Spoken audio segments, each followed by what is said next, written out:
शादी का महंगा ब्राइडल लहंगा। रामपुर गांव में रमा अपनी मां गंगा के साथ रहती थी।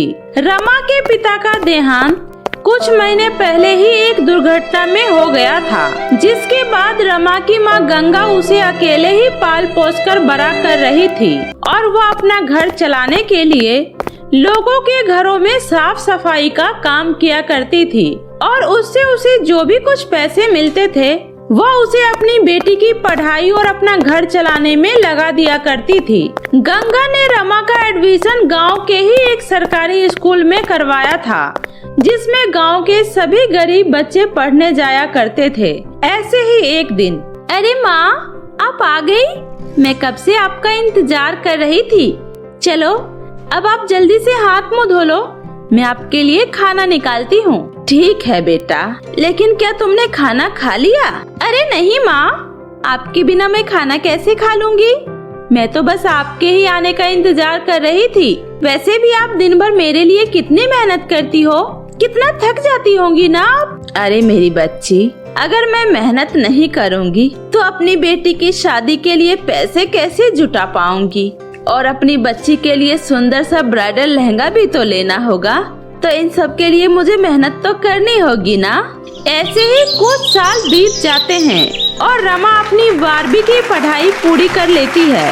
एक दिन रमा अपनी माँ के साथ गांव की मुखिया की बेटी नंदिनी की शादी में जाती है, लेकिन वहाँ पर वह नंदिनी का ब्राइडल लहंगा देखकर हैरान हो जाती है और उससे कहती है, अरे नंदिनी, तुम्हारी शादी का लहंगा तो बहुत ही सुंदर लग रहा है। तो सुंदर तो होगा ही ना, जब इतना महंगा है। और तुम ऐसे लहंगे के सपने देखना छोड़ दो, क्योंकि तुम जैसे गरीबों की इतनी हैसियत ही नहीं होती कि वो ऐसा ब्राइडल लहंगा खरीद सके। इसलिए तुम अपनी माँ की ही कोई पुरानी साड़ी लपेट लेना अपनी शादी पर, तुम पर वही अच्छा लगेगा।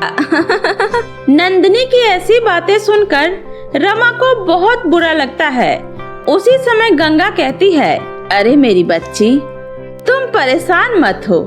तेरे इस गरीब माँ से जितना बन सकेगा वो तेरे लिए उतना करेगी। उसी शादी में नंदिनी की बुआ सरस्वती अपने बेटे राघव और अपनी बहू वैशाली के साथ आई होती है, और जब उसकी नजर रमा पर पड़ती है तो वो कहती है, अरे ये आसमानी सूट वाली लड़की दिखने में कितनी सुंदर है ना।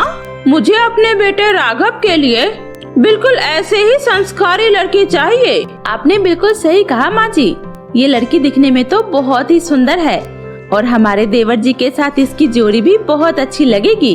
उसी समय राघव की भी नजर जब रमा पर जाती है तो वह उसे पहली नजर में ही पसंद कर लेता है, और शादी के कुछ दिन बाद सरस्वती अपने दोनों बेटे और बहू के साथ रमा के घर जाती है और उसकी माँ से उसका हाथ मांगती है। देखिए बहन जी, हमें आपकी बेटी रमा बहुत पसंद है, इसलिए हम अपने छोटे बेटे राघव की शादी आपकी बेटी रमा से करना चाहते हैं। ये तो आपका बड़प्पन है बहन जी, जो आप हम जैसे गरीबों के घर में अपने बेटे की शादी करना चाहती हैं।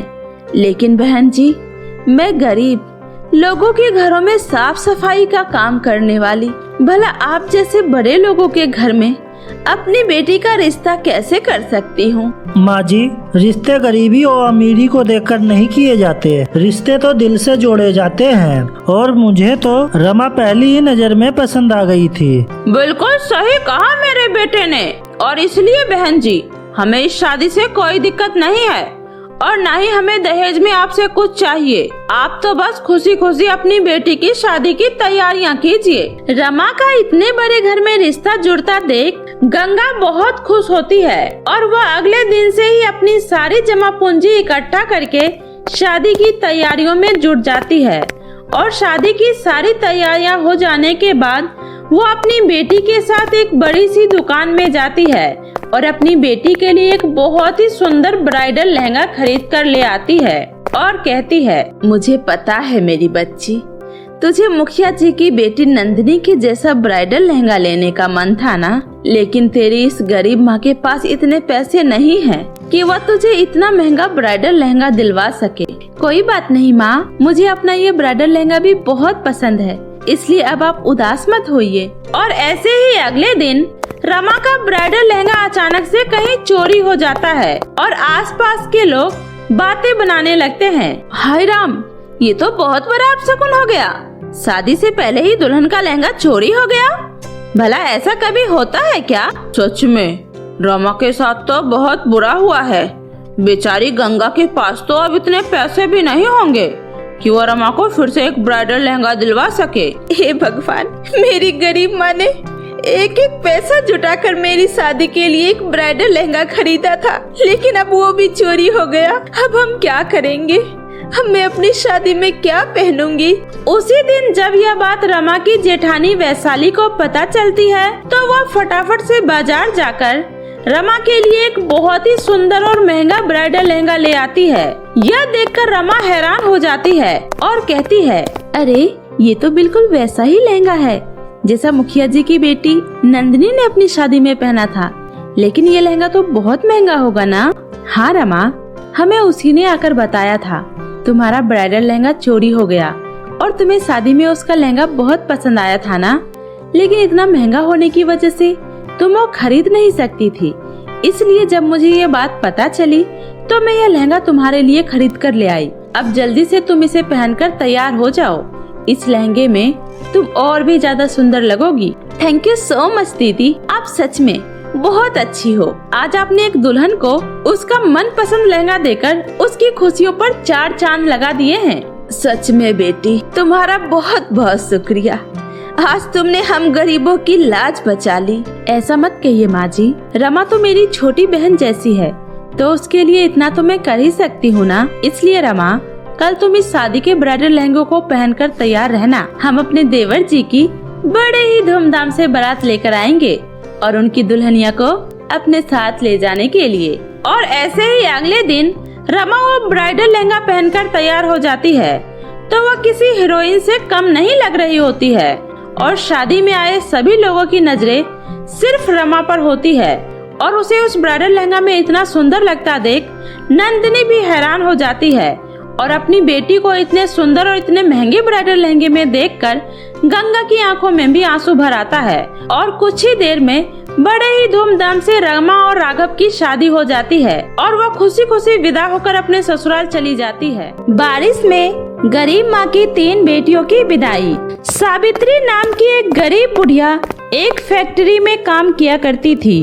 वह सुबह से शाम तक भारी डिब्बों को उठाकर यहाँ से वहाँ रखा करती थी। ऐसे ही एक दिन वह एक भारी डब्बे को उठाकर दूसरी जगह रखने के लिए जा रही होती है कि उसी समय उसका पैर फिसल जाता है और वह डब्बा नीचे गिर जाता है। यह देखकर उस फैक्ट्री का मालिक गुस्से से सावित्री से कहता है, अरे सावित्री, ये तुम कैसे काम कर रही हो?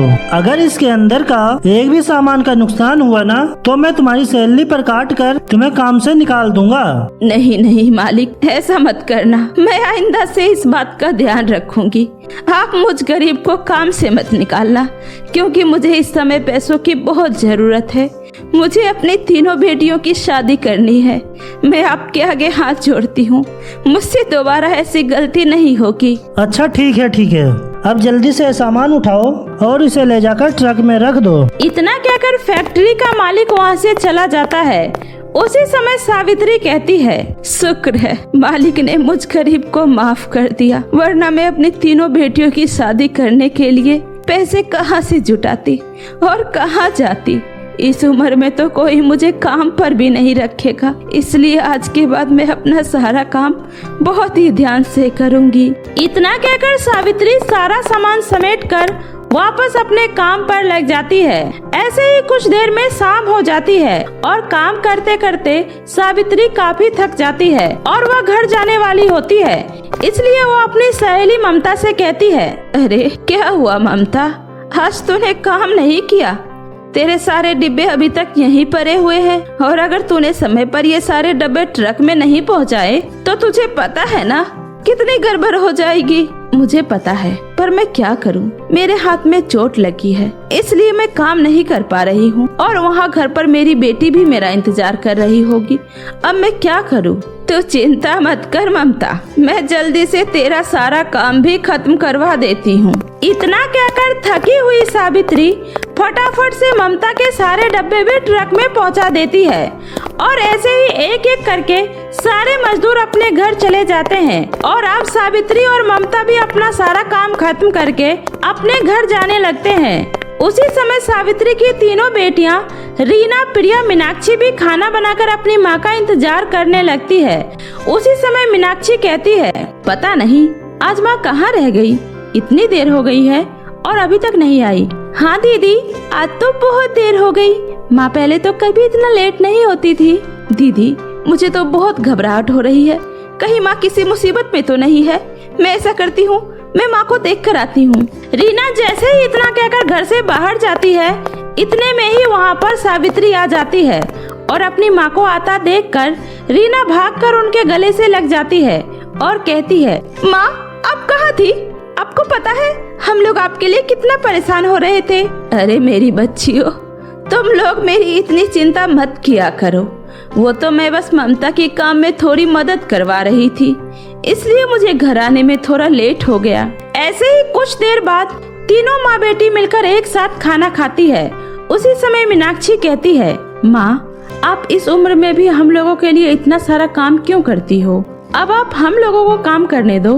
नहीं बेटी, ऐसी कोई बात नहीं है, और मैं जो कुछ भी कर रही हूँ वो तुम सबके लिए ही तो कर रही हूँ, क्योंकि मुझे अपनी तीनों बेटियों की शादी बड़े ही धूमधाम से करनी है। तुम्हारी शादी में मैं किसी तरह की कोई कमी नहीं रहने देना चाहती।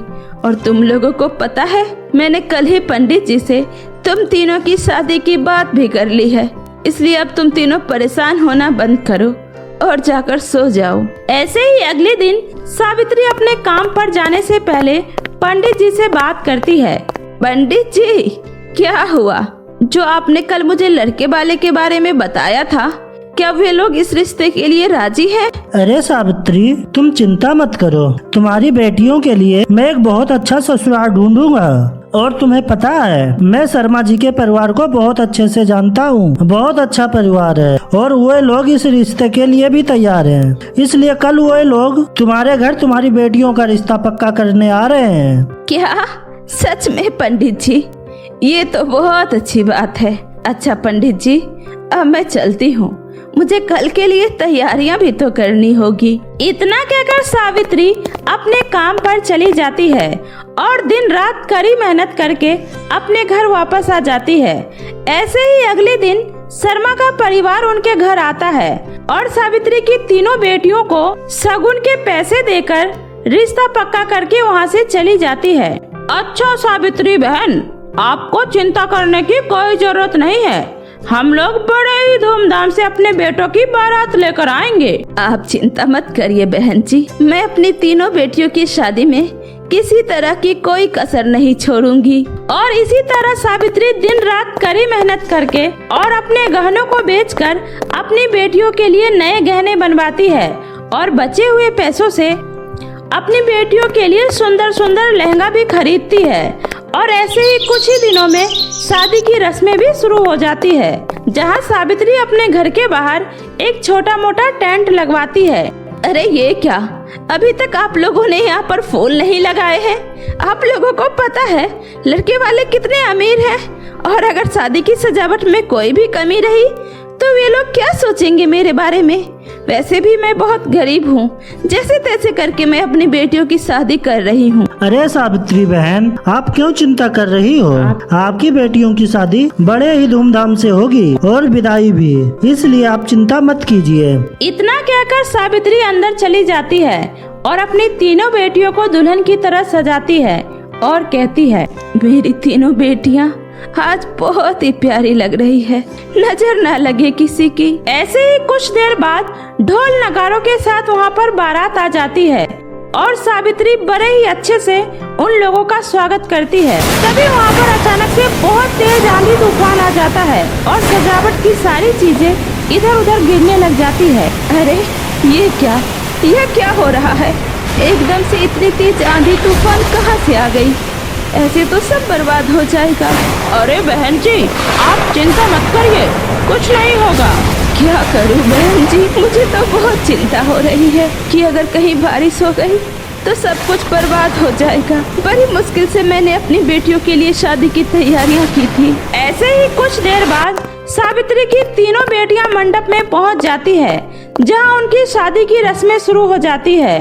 और ऐसे में ही वहां पर बहुत तेज बारिश भी शुरू हो जाती है। हे भगवान, ये क्या हो रहा है? मेरी बेटियों की शादी में इतनी तेज बारिश कहां से आ गई? अब तो सब कुछ खराब हो जाएगा। मुझे माफ कर दीजिए बहन जी, पता नहीं ये सब क्या हो रहा है। अरे बहन जी, अब तो बारिश और भी तेज हो रही है, इसलिए हमें जल्दी से शादी करवाकर विदाई कर देनी चाहिए, क्योंकि मुझे मौसम कुछ ठीक नहीं लग रहा। जैसा ठीक समझे बहन जी। ऐसे ही कुछ देर में शादी की सारी रस्में पूरी हो जाती है और सावित्री अपने तीनों बेटियों को गले लगाकर रोते हुए उनसे कहती है, मेरी प्यारी बच्चियों, अपना ख्याल रखना। मुझे तुम लोगों की बहुत याद आएगी। हमें भी आपकी बहुत याद आएगी माँ, आप अपना ख्याल रखिएगा। और इस तरह सावित्री अपनी तीनों बेटियों को कार में बिठा आती है और खुशी खुशी उन तीनों की विदाई करती है। और ऐसे ही एक गरीब माँ नम आंखों से बारिश में अपनी तीनों बेटियों को विदाई कर देती है। और वही उनकी तीनों बेटियां भी ससुराल पहुंचकर खुशी खुशी अपना जीवन व्यतीत करने लगती है।